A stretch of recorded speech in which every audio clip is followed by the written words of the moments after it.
Là, nous nous trouvons dans une petite ruelle qui autrefois n'était pas une impasse comme aujourd'hui.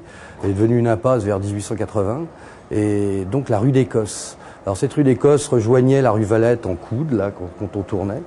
Et puis ici, il y avait alors donc un personnage absolument hors norme qui exerçait ses activités sous le Second Empire, qui s'appelait Simon et qui était un berger, mais un berger avec ceci de particulier, parce qu'il y avait encore pas mal de bergeries dans Paris à cette époque, mais lui exerçait son métier de berger en chambre, c'est-à-dire qu'il habitait au 5e étage d'une de ses maisons, alors j'ai plus le souvenir exact, c'est peut-être celle-ci d'ailleurs. Il amenait quotidiennement ses chèvres jusque dans le Grand Nord de Paris pour les faire paître.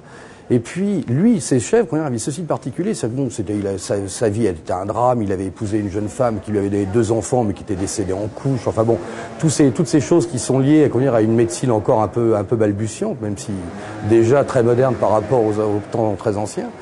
Et lui, nourrissait ses chèvres avec des herbes spéciales. Et ces chèvres, elles n'étaient pas seulement faites pour pouvoir vendre du lait ou quoi que ce soit, mais au contraire, elles avaient une destinée curative. C'est-à-dire que ces chèvres étaient donc nourris avec des herbes particulières, chacune, en fonction des maladies diverses qu'on pouvait tenter de soigner à cette époque.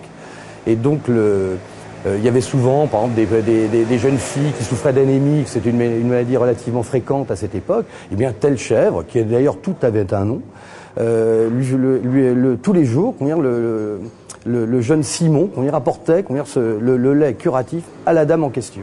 Et il a été un des personnages les plus fameux de ce quartier.